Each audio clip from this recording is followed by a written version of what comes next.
চলুন আজ আপনাদের সাথে নিয়েই গাছের কিছুটা পরিচর্যা আর আপনাদের প্রশ্নের উত্তরগুলো দিয়ে দেই।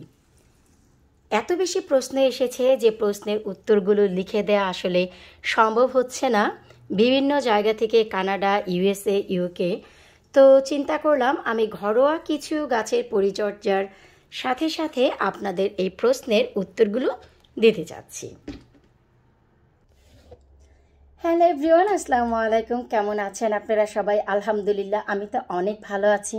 এই যে দেখুন, সবুজের সাথে বসে আছি, আমার করলা গাছের মাচা আমাকেও ছাড়িয়ে যাচ্ছে। ঘরে যেহেতু জায়গা আছে, চাইলে এখন গাছটি বাইরে দেওয়া যায়। তো ঘরে যেহেতু জায়গা আছে, অনেক গাছ বাইরে নিয়ে গিয়েছি, তো ভাবলাম যে থাক, এই গাছটি কোনো সমস্যা নেই, দেখতেও ভালো লাগে ঘরে কিছুটা সবুজ। তো আজকের এই ভিডিওর যে বিষয়বস্তু তা হচ্ছে, আমি এত এত এত বেশি প্রশ্ন পাচ্ছিলাম গাছপালা নিয়ে, এমনকি অনেক সমস্যা নিয়ে, ইউএসএ থেকে, ইউকে থেকে, কানাডা থেকে, জার্মানি থেকে। তো সবাইকে সবার আগে শুরুতে আমি ধন্যবাদ দেব যে আপনারা অ্যাটলিস্ট আমাকে নোটিস করেছেন এবং আমার ভিডিওগুলো দেখেন, আপনারা সেখান থেকে কিছু জানার চেষ্টা করেন। তো এটাই হচ্ছে আমার কাছে ভীষণ ভালো লাগে যে আপনারা আমার সাথে এঙ্গেজ আছেন। তো যেহেতু আপনারা আমার সাথে এঙ্গেজ থাকতে চাচ্ছেন এবং কিছু জানতে চাচ্ছেন, তো সেই বিষয়টি যদি আমি জেনে থাকি, তাহলে আপনাদের সাথে কেন আমি শেয়ার করব না। তো যাই হোক, আমি এত বেশি প্রশ্ন পেয়েছি, তো সবগুলো প্রশ্ন আসলে টাইপ করে করে দেওয়ার মতো একেবারেই সময় হয় না। আজ যেহেতু বৃহস্পতিবার, আমার ছেলেকে স্কুল থেকে আনতে যাব একটু লেট করে, কারণ আমার সোনা পাখি স্কুল 3টায় শেষ হয়, তারপর 1 আওয়ারের মতো কোডিং করে কম্পিউটারে। তো এই জন্য 4টার সময় পিক করব। ভাবলাম যে দুপুরবেলা আমিনা বুড়িকে ঘুম পাড়িয়ে দিয়েছি, নামাজ পড়া শেষ। তো আজাদই মাত্র ইউনিভার্সিটি থেকে আসছে, তার হচ্ছে আজ এক্সাম ছিল, এক্সাম দিয়ে আসলো। তো পরে বলল যে আজ আমানকে তুমি স্কুল থেকে নিয়ে আসো, আমি আমিনা বুড়ির সাথে গিয়ে কিছুক্ষণ ঘুম দেই। তো ভাবলাম আমার হাতে যেহেতু কিছুটা সময় আছে, কিন্তু এতটা সময় নেই যে আমি প্রত্যেকটি জিনিস টাইপ করব। তাছাড়া আজ কিন্তু আমি আমার এই বিশাল বড় কনজারভেটরির যে স্ক্রিটিং বোর্ডগুলো থাকে, এই যে বোর্ডগুলো থাকে, সেই বোর্ডগুলো কিন্তু পেইন্ট করেছি। এই যে দেখুন, এই পুরো বোর্ড আমি অল ওভার পেইন্ট করেছি। আমি জাস্ট আপনাদের সাথে একটু শেয়ার করছি যে সারাদিন আসলে কত বেশি টায়ার্ড থাকতে হয়। এই যে দেখুন, একেবারে এক সাইড থেকে নিয়ে আরেক সাইড পর্যন্ত এই বোর্ডগুলো আমি সব পেইন্ট করেছি। তারপর আমার গাছের জন্য এই যে ডিমের খোসাগুলো শুকোতে দিয়েছি, এই আর কি। তারপরেও ভাবলাম যে প্রশ্নের উত্তরগুলো দেয়া খুব জরুরি। তো এই জন্য আমি টাইপ না করে যে কাজটি করেছি, আপনাদের জন্য একটি ভিডিও তৈরি করেছি। তবে আজ আমি প্রত্যেকের প্রশ্নের উত্তর দিতে পারছি না, অ্যাটলিস্ট আমি বেশ কয়েকজনের প্রশ্নের উত্তর দেব। তো চলুন আমি কোন কোন প্রশ্নগুলির উত্তর দেব আগে একটু জাস্ট শুরু থেকে আমি দেখে আসি যে যেই প্রশ্নগুলো একজনকে উত্তর দিলে 10 জন উপকৃত হবে, এমন কিছু প্রশ্ন এসেছে। তো এই প্রশ্নগুলো যদি আমি উত্তর দিয়ে দিই, আশা রাখছি এই সামারে আরও 10 জন উপকৃত হবেন। তো ফার্স্ট অফ অল আমি একটি প্রশ্ন পেয়েছি আয়শা সিদ্দিকা থেকে। সে জানতে চেয়েছে, আমি গত 2 দিন আগেই একটি লাইভ ভিডিও শেয়ার করেছিলাম, লাইভ ভিডিও করেছিলাম যেখানে দেখিয়েছিলাম যে আমার লাউ গাছ অলরেডি আমি বাহিরে দিয়ে দিয়েছি।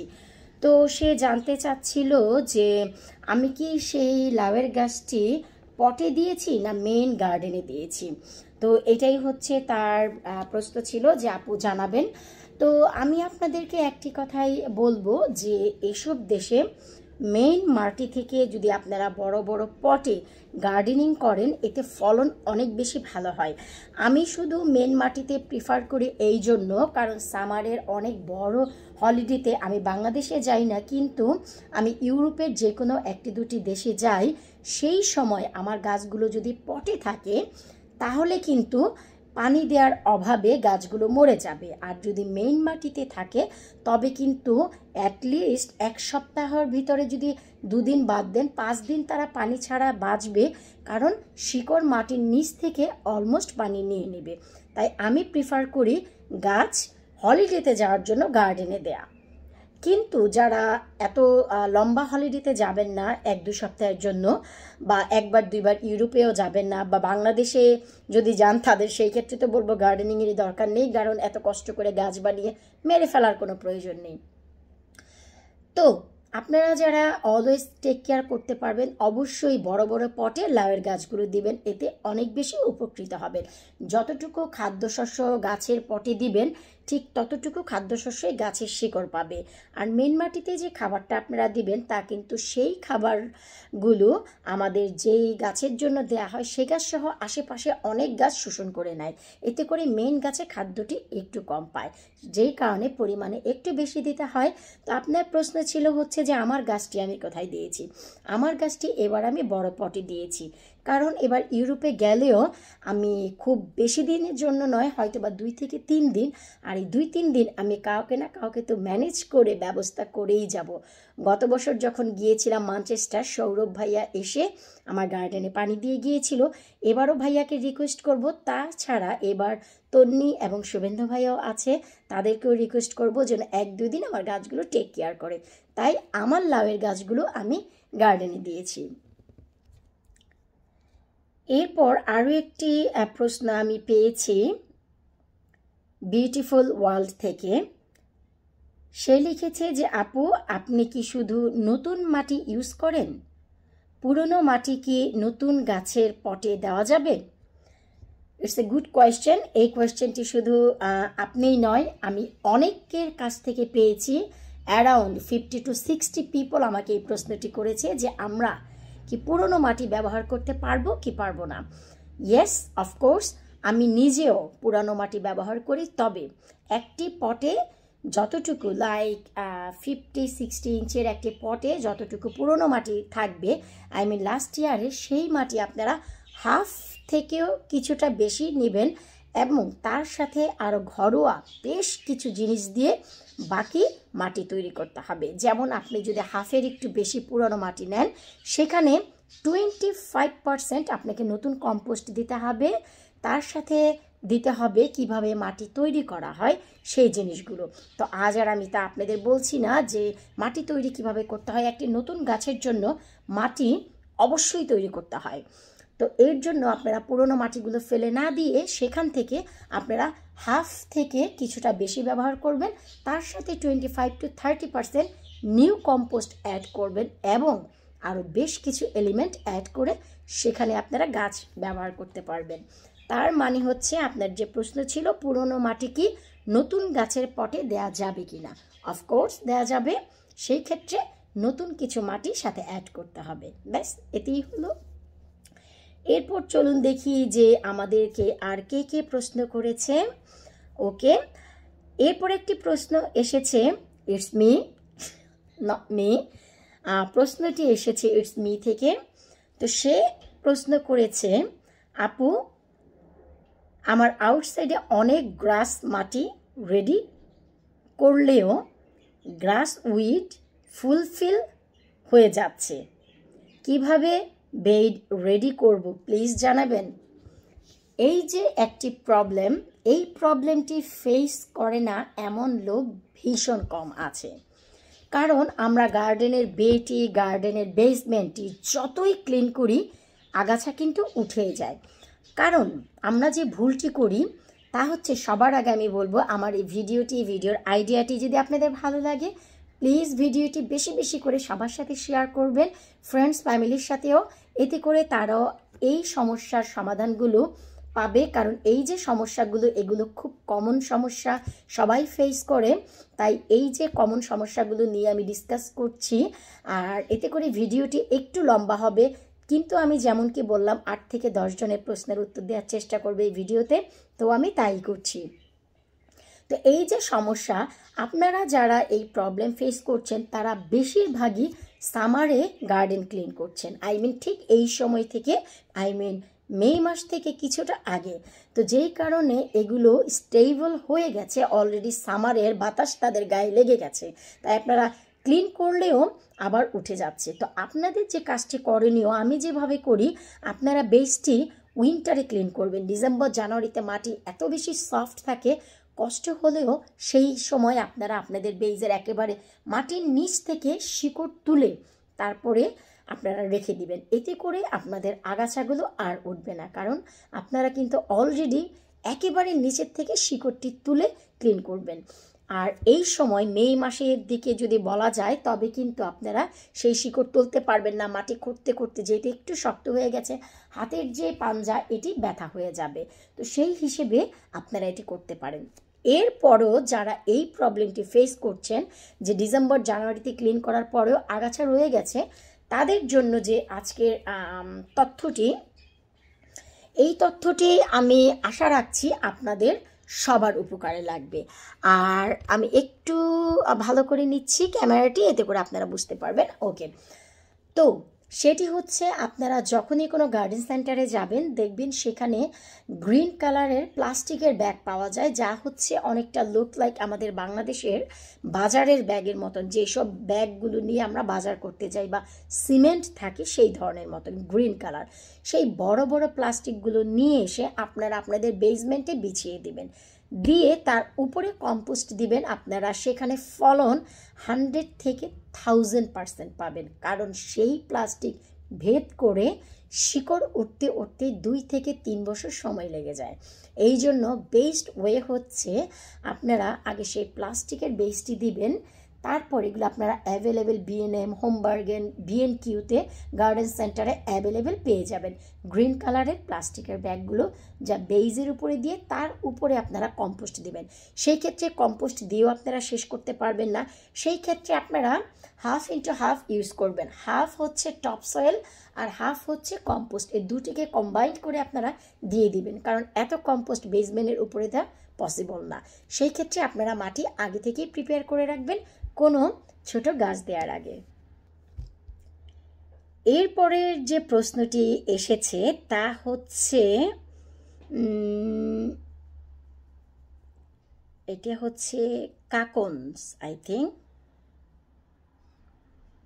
ওকে, এটা হচ্ছে কাকন্স বিসমিল্লা কিচেন থেকে। তো সে একটি প্রশ্ন করেছে যে পুঁই শাক গাছ ঘরের মধ্যে থেকে বাহিরে রোদে রাখার পর পাতা ঝলসে যাচ্ছে, কি করব প্লিজ আপু জানাবেন। এটা একটি এত কমন প্রশ্ন যে এই যে কাকন্স কি বিসমিল্লা কিচেন এর সহ প্রায় 20 থেকে 25 জনের কাছ থেকে পেয়েছি, শুধু পুঁই শাক নয়, অন্যান্য যে কোনো গাছই ঘর থেকে বাইরে দেওয়ার পর পাতাগুলো ঝলসে যাচ্ছে, তার কারণ কি? তো এর ফার্স্ট অফ যে কারণ তা হচ্ছে আপনারা এই গাছগুলোকে থান্ডারাইজ করেননি। থান্ডারাইজ এমন একটি জিনিস, তা হচ্ছে ক্লাইমেট বা সার্কমস্টেন্স যেটাকে বলা হয়, এটার সাথে ইউজ করেননি। গাছটিকে আপনারা আফটারনুনে দিয়ে রাতে ঘরে আনবেন। যে কোনো গাছ আপনারা বিকেলে বাহিরে দিবেন, দিনের বেলা নয়, বিকেলে দিবেন, রাতে ঘরে আনবেন। এভাবে করে যে অ্যাটমসফিয়ারের সাথে অ্যাড করানো, সেটা করানোর পর যখন আপনারা 1 সপ্তাহ পর গাছটি বাইরে রাখবেন, গাছটি কোনো কিছুই হবে না, ট্রাস্ট মি। এই হচ্ছে একটি রিজন। আর সেকেন্ড হচ্ছে, যেহেতু এখন সামার টাইম চলে এসেছে, আমাদের ঘরের বিন থেকে নিয়ে বাহিরের বিনেও অনেক মাছি দেখা যাচ্ছে, বিশেষ করে সাদা মাছিগুলো। তা বিভিন্ন ধরনের রোগ বহন করে আর গাছের পাতায় বসে, তাই পাতাগুলো ঝলসে যায় আর ফাঙ্গাল পড়ে যায়, আই মিন সাদাটে ভাব হয়ে যায়। তার মানে হচ্ছে মোজাইক রোগের প্রথম যে স্টেপ সেটাই হচ্ছে এটা। তো প্লিজ আপনাদের কাছে রিকোয়েস্ট যে আপনারা গাছগুলো বিকেলে দিয়ে রাতে ঘরে আনবেন, এভাবে 1 সপ্তাহ চালাবেন, তারপর আপনারা একবারই বাইরে দিয়ে দিবেন। আর মোস্ট ইম্পর্টেন্ট যে বিষয় তা হচ্ছে আপনারা আমরা বেশিরভাগ যেই প্রবলেমটি ফেস করি, যে গাছ যখন আমরা এক পট থেকে আরেক পটে ট্রান্সফার করি গাছগুলো মরে যায়। এটার অনেক বড় একটি রিজন আছে, যা নিয়ে আমি খুব শীঘ্রই আপনাদের জন্য একটি ভিডিও করব। তবে আজ আর নয়, অবশ্যই মনে রাখতে হবে একটি ছোট পট থেকে বড় পটে গাছ ট্রান্সফার করার সময় আমরা যে এলিমেন্ট ব্যবহার করি না কেন, তার ভিতর মোস্ট ইম্পর্টেন্ট যে একটি জিনিস, তা ব্যবহার না করলে এই সমস্যার সমাধান কখনই হবে না। তা নিয়ে খুব শীঘ্রই আমি ভিডিও করব। তো চলুন আমরা দেখি আর কে কি জানতে চাইল। এরপর জানতে চেয়েছে ইশিকা ইসলাম। চলুন আমি একটু আপনাদেরকে দেখিয়ে দিচ্ছি যে প্রশ্নগুলো যে এসেছে। এই যে প্রশ্ন এসেছে ইশিকা ইসলাম, সে জানতে চেয়েছে ধনিয়া পাতা গাছে আপনি কি সার দেন, প্লিজ জানাবেন। তো এই ইশিকা ইসলাম সহ আরও অনেকেই এই প্রশ্নটি করেছে আমাকে। আমার গার্ডেনের বেশ কয়েকটি ভিডিও যেখানে মূলা গাছ এবং ধনিয়া পাতার ফলন হচ্ছে তা দেখে অনেকেই এই প্রশ্নটি করেছে, সর্বশেষ এই ইশিকা ইসলাম। তো ভাবলাম এই কমন প্রশ্নের উত্তরটি দেওয়া খুবই জরুরি। জি হ্যাঁ, আমি ধনিয়া পাতা গাছে সার ব্যবহার করেছি, অনলি কলার খোসার সার। কারণ মে মাসের আগ পর্যন্ত আমি শুধু লিকুইড ফার্টিলাইজার, আমি তরল সার ব্যবহার করি খুব দ্রুত গাছে ফল ফুল আসার জন্য এবং খাওয়ার জন্য। এটি খুবই ক্লিয়ারলি আপনারা বোঝার চেষ্টা করবেন, এতে করে আপনারা অনেক উপকৃত হবেন। যে আমি মে মাসের আগ পর্যন্ত ঘরে বাহিরে যে সার ব্যবহার করি তা হচ্ছে তরল সার, যেন খুব সহজেই ফুল ফল খেতে পারি।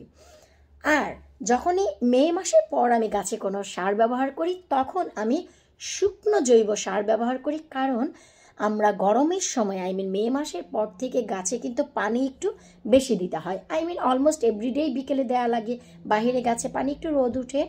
সেই ক্ষেত্রে যদি আপনারা শুকনো ফার্টিলাইজার ছড়িয়ে ছিটিয়ে দেন, মাটি ডাম্প থাকে, ভিজা থাকে, সেই হিসেবে এরা যে উপকৃত যে আমরা হই, স্লো রিলিজ করে হচ্ছে আমাদের ড্রাই ফার্টিলাইজার, যেহেতু অর্গানিক, তাই স্লো রিলিজের কারণে ফল ফুল সময় মতন আসে।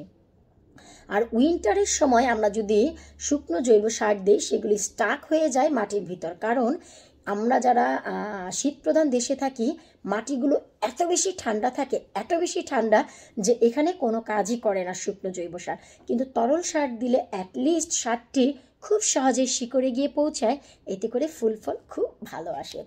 তো আমি আজ আর এই জিনিসটি বাড়াচ্ছি না, ভিডিওটি অলমোস্ট 17 মিনিট হয়ে গেছে।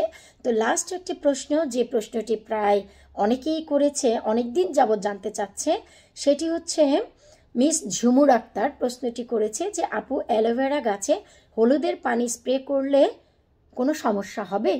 না, অ্যালোভেরা গাছে নিজেই একটি ল্যাকটিস গাছ, যার ভিতরে ল্যাকটিস রয়েছে।